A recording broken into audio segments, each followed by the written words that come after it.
Hello, ladies and gentlemen. My name is Keith. Thank you so much for joining me. We are all in this very challenging situation right now where we are spending a lot more time at home. And as such, people are looking for different things to do. Of course, you can pick up a book, you can pick up a phone, you can learn a new language. Ciao, amici miei. Or you can look at some of the very different streaming options that are available.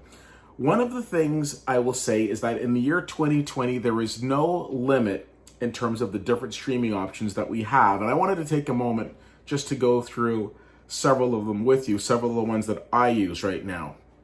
Now, most of these offer a trial service, so you can try it for like 7 days. Some of them are for 30 days and check it out and see if you like it or not, and decide on whether or not this is something that you want to invest in.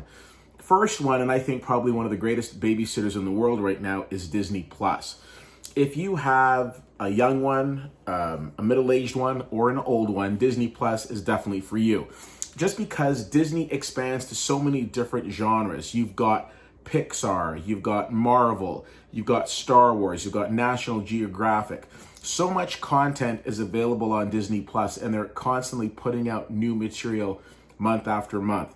Maybe not at the rate of the next streaming service that I'm going to mention, but I know when Disney Plus launched last year, millions of people signed up initially just because of all of the exciting content that was going there. You want to watch your Marvel movies? Disney Plus. You want to watch Star Wars movies? Disney Plus. You want to watch some of the favorites that you grew up with? Disney Plus. There's just no limit to the amount of wonderful material that they have.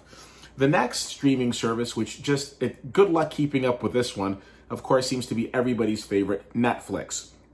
I think there is just so much content on Netflix. I've often said you will spend as much time looking for something to watch as you'll spend watching it, because week after week, they're just pumping out new stuff.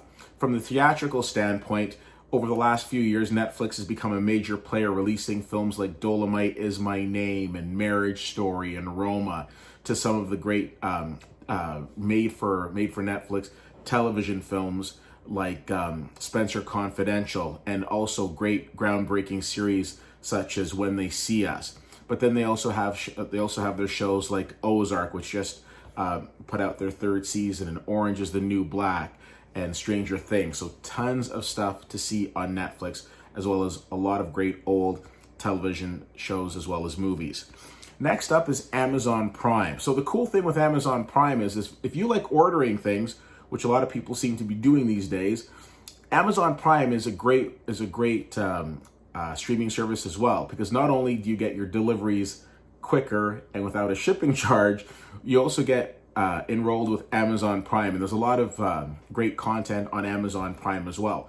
For example, that Adam Driver film, The Report, was directly made for Amazon Prime, as well as we've got films like Manchester by the Sea, of course, the film with Casey Affleck, the Academy Award-winning film a few years ago, and a lot of great movies going there.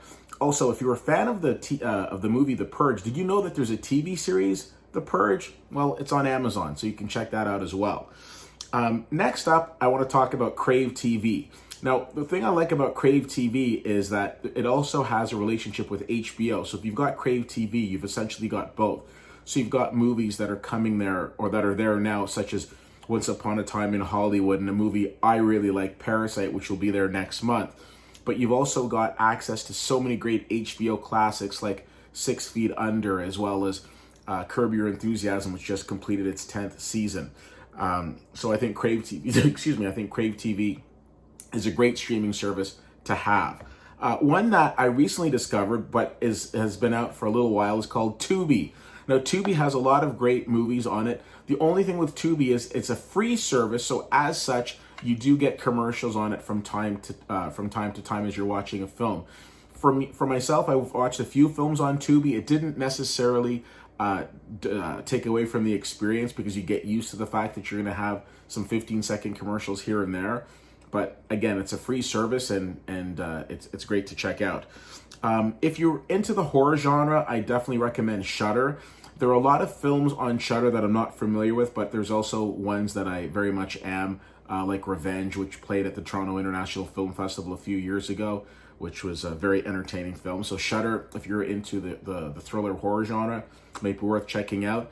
If you have a love of British cinema and British television, then look no further than Brentbox. That's a great one for you to check out as well.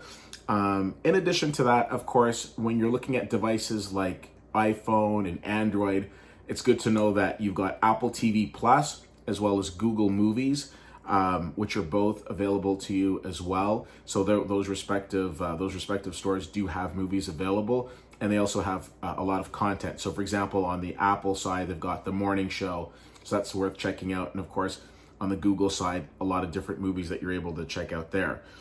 Keeping it Canadian, CBC Gem, City TV, as well as CTV have streaming options. So if there are television shows that you missed, like if you missed the most recent episode of Modern Family or This Is Us, you can check out those sites to see what you've missed. And lastly, if you like sports, a couple of the ones that I use that I recommend, UFC Fight Pass and WWE Network.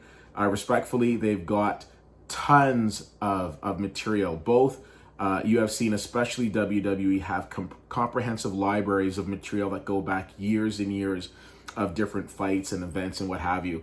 So you have the opportunity of going and getting a membership to either one of those and being able to see some of the older content. So for example, if you want to go back and see old George St. Pierre fights, or if you want to go back and see like when The Rock got his start and where the people's elbow came from and when he started doing the eyebrow, then these are great options for you. So those are some of the streaming services that I use, that I recommend. What about you? What are some of the ones that you guys use? Feel free to let me know. Again, I hope everybody's doing well. Those are just some of the great streaming services that are out there. I'm sure there are others that I've missed, and if so, feel free to let me know which ones I should have mentioned. CFL_fan on Twitter, Facebook.com/WittyWhittier and WittyWhittier.com.